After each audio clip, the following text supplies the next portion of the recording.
Hello uglies, welcome into my channel. My name is Jer. Today, because I'm quite behind on these reviews, I'm going to be talking about two episodes. I'm going to be talking about episodes 6 and 7. So first off, let's talk about It Came From Beyond, because this one I feel like is kind of a pivotal episode through the whole season. Everyone is really happy that Neo Hoodoo is back, which honestly, I think that Neo is going to win the entire thing, or at the very least, be a really strong contender for a top 2.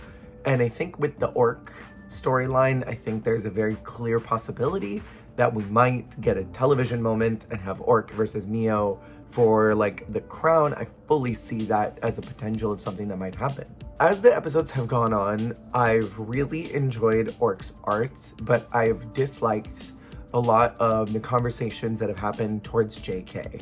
And in this episode, what I really did not respond to at all was Orc saying that Jay was taking up a spot in the competition. I did not like that. Jay was cast for a reason by the Boulets. Jay has not expressed any need to want to go home and has only expressed a need to want to keep getting better and better and to keep showing his art. And so for a fellow contender to say you're taking up space from another monster is really ridiculous. And there's a lot of things that I want to talk about in this whole episode involving some microaggressions that are happening to the POC, but I don't think we're talking enough about how everybody else in the workroom is talking to Jay, and yet everyone on the internet is focusing on Throb. And I understand that Throb has said some things that have been a little bit pointed, but Orc has been coming for Jay every week, including spilling drinks on Jay, which a lot of you praised and thought was funny. And Cynthia was totally fake to Jay, went to him and tried to resolve things, and then continued to be messy. Now Orc is saying that Jay doesn't even deserve to be there and somebody else should have been in his spot. I don't understand why we're not talking about these microaggressions and why we are focusing on Throb. And I just want some of you to say that you don't like women, because that's the reality, I think. Because this conversation with Orc was really unnecessary and really disgusting and rubbed me super wrong. I don't like when people say you're taking up a spot in the competition from somebody else who really should have deserved to be here, because the Boulets chose them.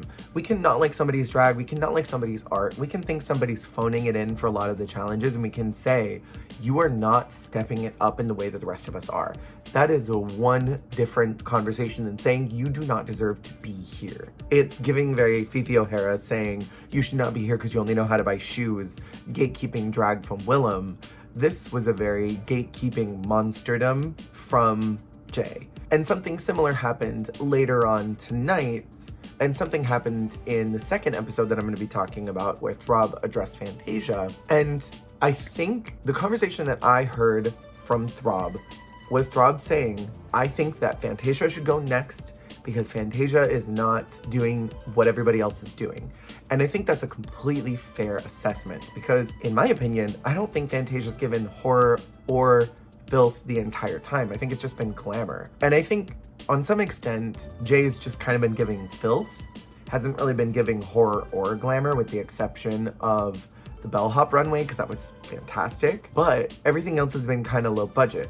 I feel like the conversation involving Throb to Jay was valid because Jay really has been phoning it in and Jay has been kind of prickly. So those things make sense, but where Cynthia and where Orc and even Neo to some extent are coming for Jay and being really vicious and gross, that doesn't really gel well with me and it doesn't set well with my spirit, and I don't understand why more people are not addressing that. I can only say so much because I am a white presenting Hispanic person, so I only have so many opinions that are valid. It's not really my place to speak for the Black community. These are just my perceptions of what's happening from the outside.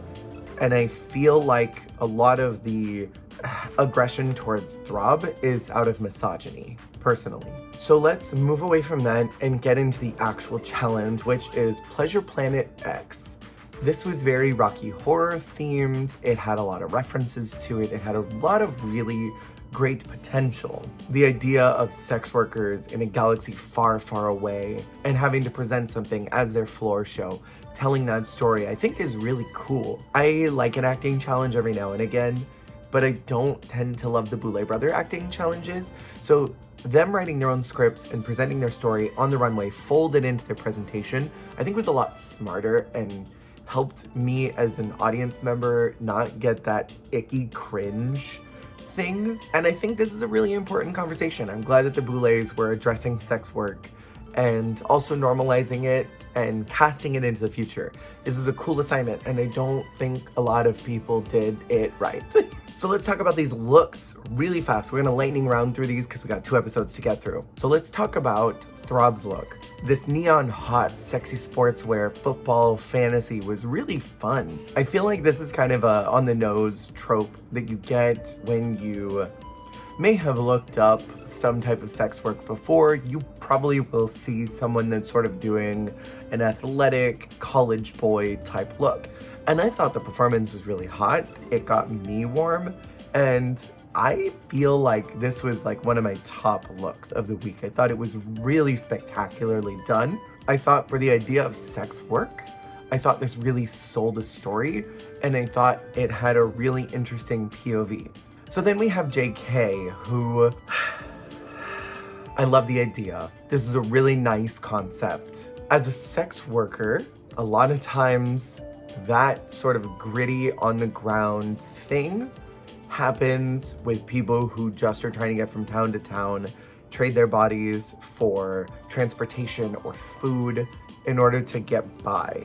And I like the idea of this country boy who's just trying to get to the next town over and will do a little something for you if you are willing to drive. And this is even prevalent even in current cruising and grinder culture. The problem was that it was so pedestrian. These little booty shorts from the Goodwill were not it. The application of the lips all over the body was not really it. And then this t-shirt was just, it was nothing. There were also some issues where the body morph suit was not really connecting with the makeup, and it was a little distracting, and there were just a lot of details that were not elevated. And that's so disappointing because I think this is an interesting story. Just in comparison with everybody else who's bringing it so hard, this was just simply not enough. And it bums me out because I knew that this was JK's time to go as soon as I saw this.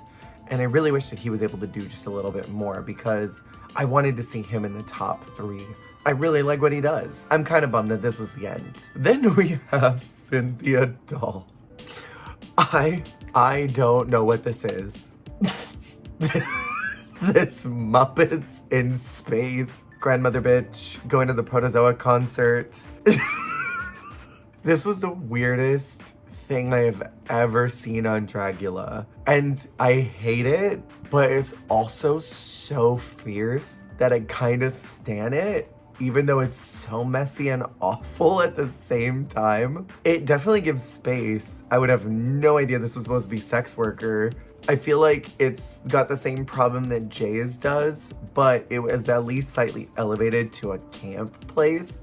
And I feel like you can always appreciate a campy look in a horror theme because horror is innately campy. And I thought this was somehow a very interesting take on the challenge. And then we have Orkotic's crustacean look, and in my opinion, this was not at all the challenge. I think that this is one of those weeks where Ork really missed the mark yet again for me, and I didn't understand how this point of view tied into the challenge theme. I mean, it was a lobster, and it didn't give sex worker, it didn't really give space, it was sci-fi, for sure. But it was more like chemical explosion at the Red Lobster. And the cheddar biscuits got really expensive and everybody left. And this was a rogue lobster who was set out to go and change the world on Planet X. So in my opinion, for me, this was a bottom look and should have been up for extermination. Well, honestly, this season I wish that they had done like 3 people up for extermination, multiple challenges. Because there have been so many weeks where I'm like, there should have at least been 3 people that were up to go. I don't mind that it's down to 2, but I kind of wish that it were 3 because this is one of those that should have been tested as a bottom look, in my opinion. So let's talk about Blackberry's look, which I thought this was sci-fi down. This definitely is probably one of my favorite looks that I've seen Blackberry do all season. I thought it was really well done, that it was really good for the challenge, and it was really elevated and big. And I think that's important that Blackberry pushes because we're at that point where some of these looks that really missed the mark are just not gonna fly. My only concern with it was these big lasers on the boobies. If you're gonna have sex with this robot, you're gonna get your eyeballs stabbed out, or you're gonna get killed.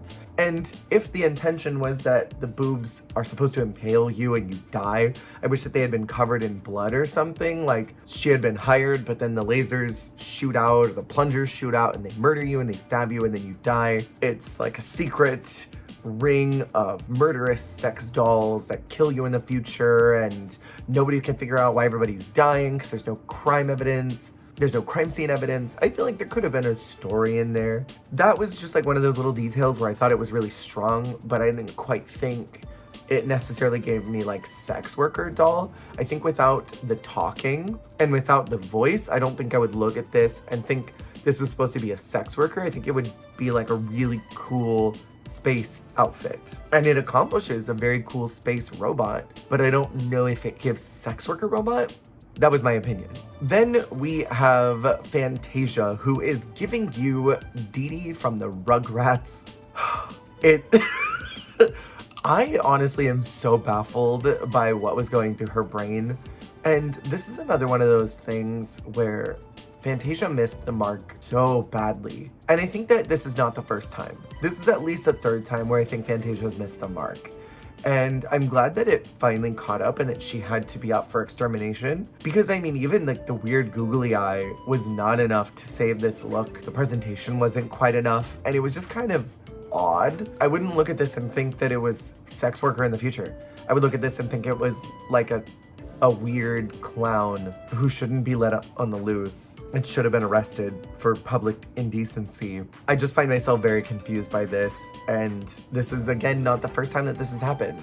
So in the words of famous poet Jessica Wilde, that was weird for me. Then we move on to what my favorite look of the night was Neohuru X, and in my opinion, this fully gave futuristic sex worker. I think it's so clear from looking at this character, which I'm sure I'm gonna have to blur so much on YouTube in order to not get flagged.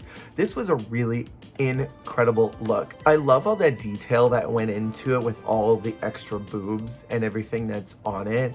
And I loved the story about how you could have sex with different parts of the body if you pay certain amounts of money, and how she's basically this really expensive sugar baby and she wants to just live extravagantly with all of her extra boobs. It was so funny and weird and gross at the same time, and also kind of creepy and weird looking. And that's why I think that Neo is probably gonna win the whole thing, because I feel like every week everything has been really camp, everything has been really gross and gory, and everything has been kind of like scary in a weird way. Neo is really hitting the challenge every single time, and I think the fact that her only real struggle was that she didn't know how to carry a guitar, I think shows just how strong of a performer that Neo is. So in my opinion, I thought that Neo should have won this week because I think it was most accurate to what the challenge was supposed to be. Now, I do want to address one of my absolute favorite things of the night was the Boulets talking about how they as judges have a whole goal of just being conflicting and breaking their own rules and playing favorites and setting up storylines for TV drama. I thought this shade towards Drag Race was so pointed and perfect, and I love that the Boulets have been more open about throwing shade in the direction of RuPaul and Drag Race, not at the contestants, but at the production of it all. And I think that they are really solidifying themselves as being a big pillar in the queer drag community, and I hope that more people feel empowered to rise up and start their own reality shows involving drag that have different tenets, so that we can get away from RuPaul's very limited scope of what drag is supposed to be. So at the end of this, Blackberry does win the challenge, which I was a little bit confused about. I thought it should have maybe gone to Neo or to Throb. Neo for really hitting the look better, and Throb, I think, for hitting the look really well and also selling the performance really well. I think his actual acting made me feel turned on, like I wanted to pick up the phone and call. Where Neo's look made me giggle, and I really enjoyed it, and I thought it established what the challenge was supposed to be while being sort of silly and being sort of Elvira about it all. So the two of them were stronger in my opinion. I love Blackberry's look. I just thought that Throb's performance was better, and I thought that Neo's look was better. and so I wish that one of the two of them had won instead. And unsurprisingly, Jay and Fantasia are both up for extermination, and this is the week that Jay goes home for tapping out during the pain of childbirth, which, in my opinion, it was kind of Jay's time to go, even though I really liked him and I wanted him to stick around longer. I feel like it is Fantasia's time. I also felt like Fantasia should have been up for extermination many weeks ago, so I just hope that she's able to pull it out, because I don't, in my opinion, I don't think Fantasia's gonna break top 3. I think Fantasia's gonna be like a 4th out and probably be like top 4 and not make it to the finals type situation. That's kind of what I'm projecting for her journey going forward. So now let's talk about episode 7. And this one is called Ultraviolet Umbras. Now, for the first time in my recollection, I don't think the Boulets have done a cold open that was not in black and white. We finally got a cold open that was in color, which I loved. This format change made me think that something really wild was gonna happen this episode, and I'm not mad.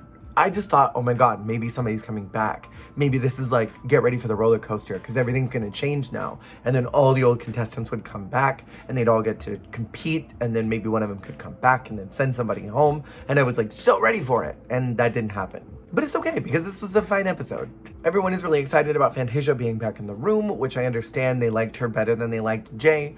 And I still hold by my thought that Fantasia's not really giving horror or filth in any of her looks. So this week I'm expecting a lot from her, and next week I'm expecting a lot from her. And I don't know if she delivered. So the challenge is an 80s horror house monster creation look. But it also has to have a reveal using blacklight that transforms it into another outfit. I have a hard enough time just constructing a singular outfit for drag.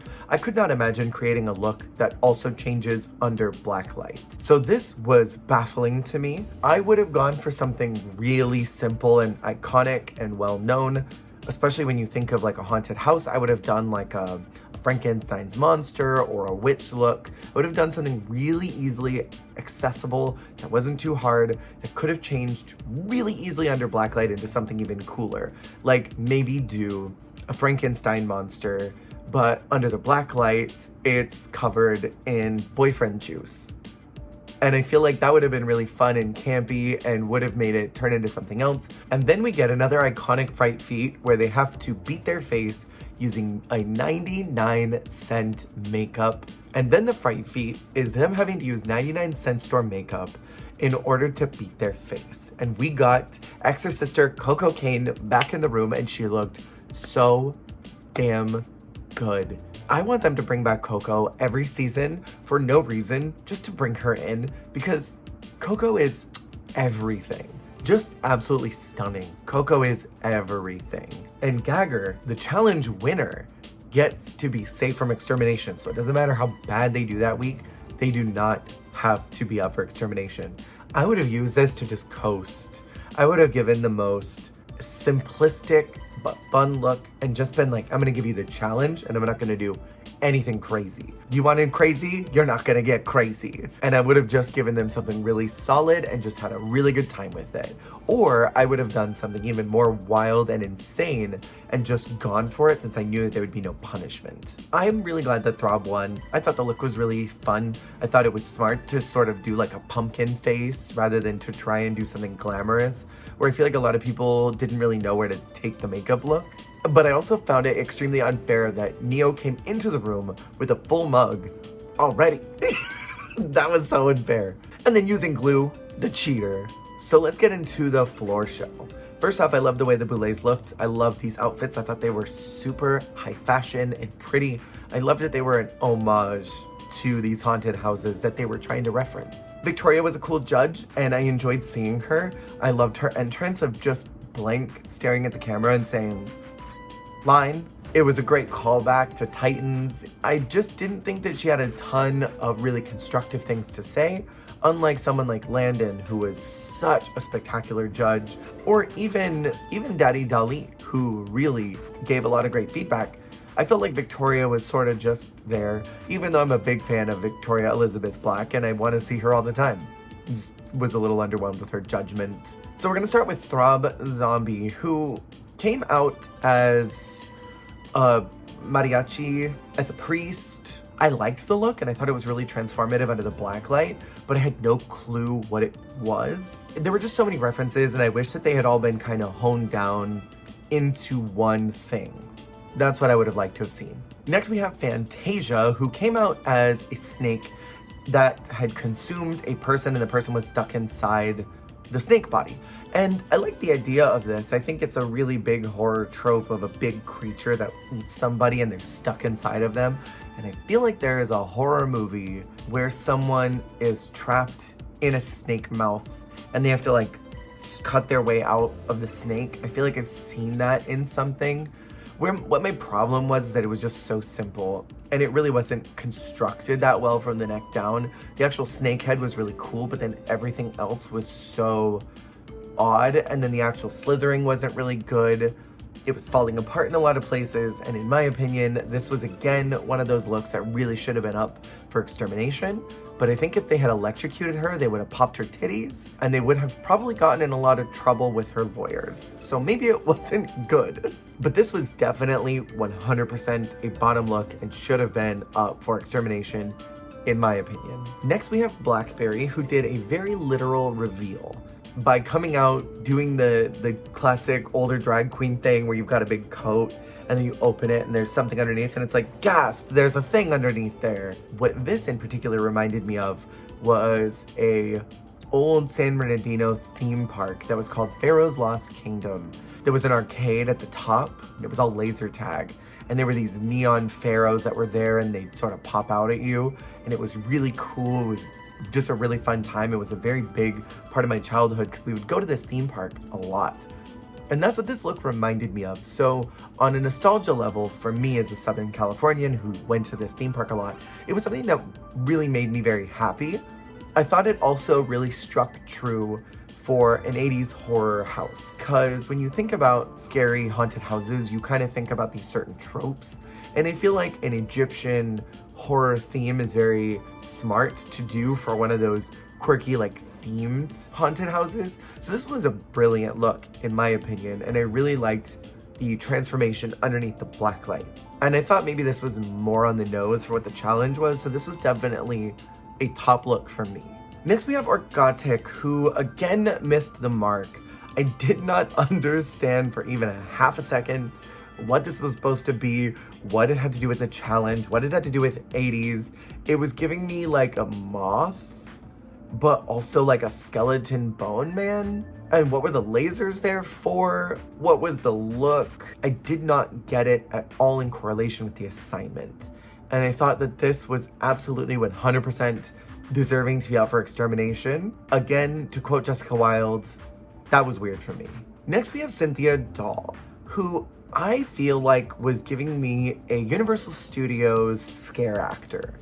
I could almost see this exact look being used at a Horror Nights scenario where you've got these really cutesy monsters who run up to you and they're sort of giggling and then they scream at you and then they giggle and they run off and they come back and like scare you again. You see these videos of these performers at Halloween Horror Nights in Universal Studios in California, and that's a huge segment of the scare actors there are designed to look both cute and scary. And I thought that Cynthia was giving that, but that was more to me like a 2000s version of a horror house rather than 80s. I did not get 80s from this even for a half a second.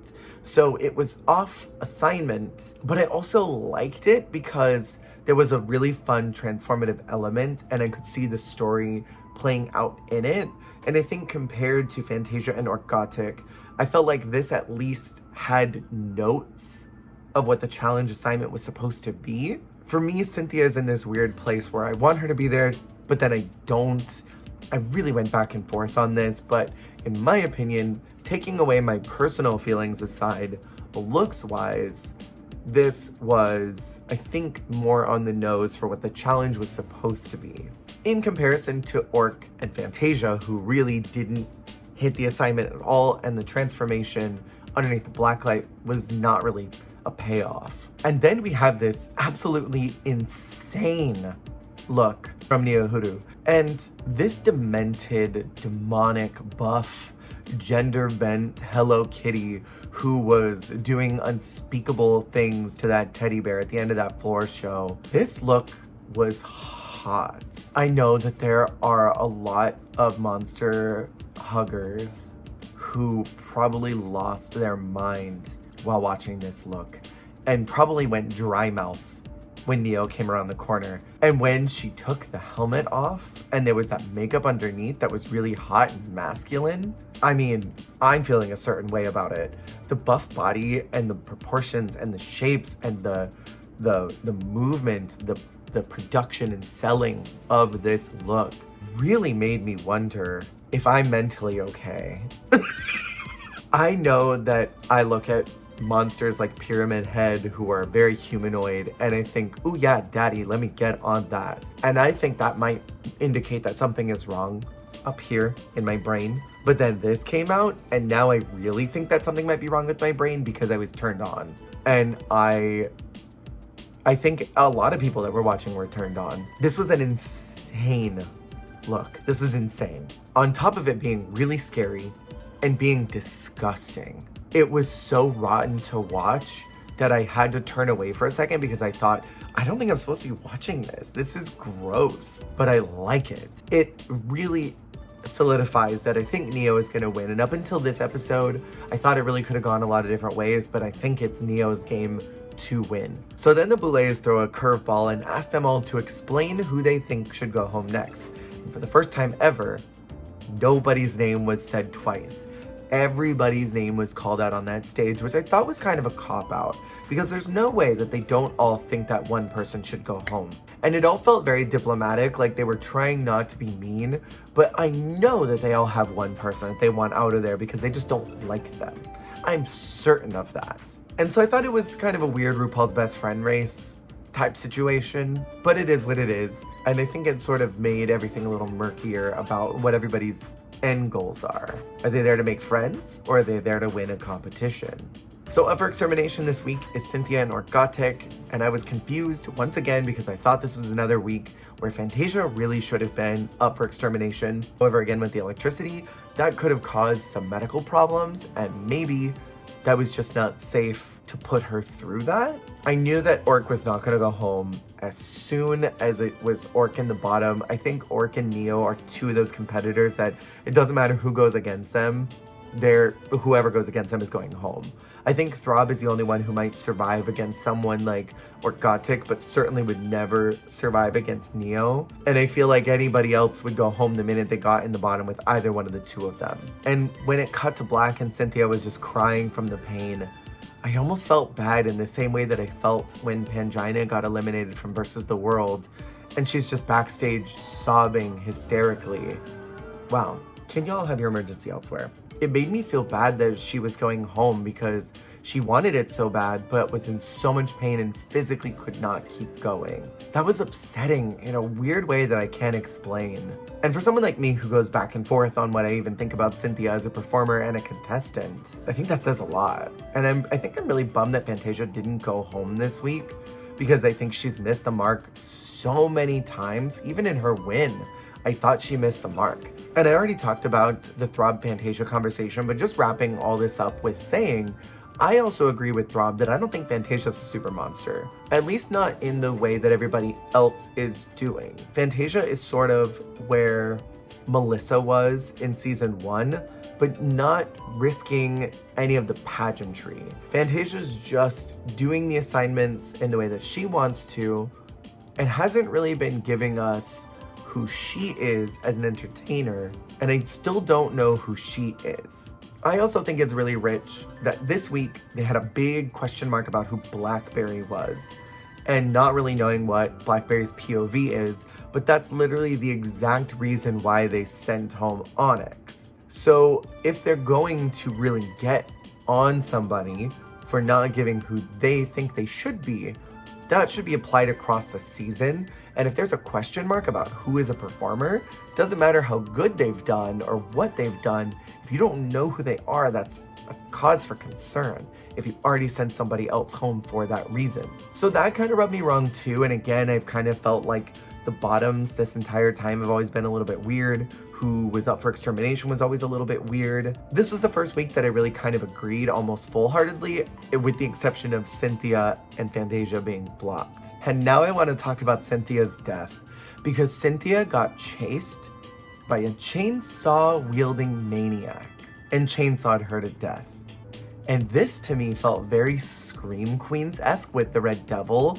And this whole season, Cynthia's been referencing Scream Queens by yelling, "There's the door, bitch." And I thought it was one of those oddly perfect death scenes in the same way that Jarvis's was, that this story that was so important to who Jarvis is as a character got fleshed out in the death. And this time, Cynthia's arc on the show, which has been very referential to Scream Queens, then ended with her getting murdered in a Red Devil style, with both the Boulets there, with chainsawing her to death. It felt so on the nose, and I'm sure it was not planned, but it was one of those oddly perfect death scenes. On that end, I really enjoyed her death, which is a weird thing to say. I enjoyed her death scene a lot.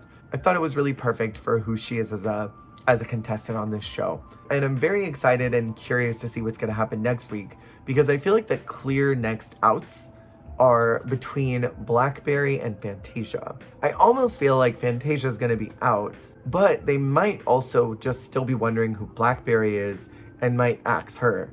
If Orc is not able to flex the challenge correctly, I think maybe Orc could be out. I think they might be getting bored of the repetition of Orc's looks, and so it's possible that Orc could be out next. Either way, I think that the top two is absolutely going to be Throb and Neo, and I hope that I don't eat my words next week when somebody flops so hard and flops the extermination and ends up getting the boot. I would be gagged if next week I'm sitting here like, well, Neo's out. I would be gagged, but we'll see what happens. So let me know what your thoughts were in the comments below, and I will hopefully see you very soon for another one. Goodbye. Hey, thank you so much for watching. If you liked the video, make sure to click that like button. And if you want to see more, hit subscribe. Goodbye.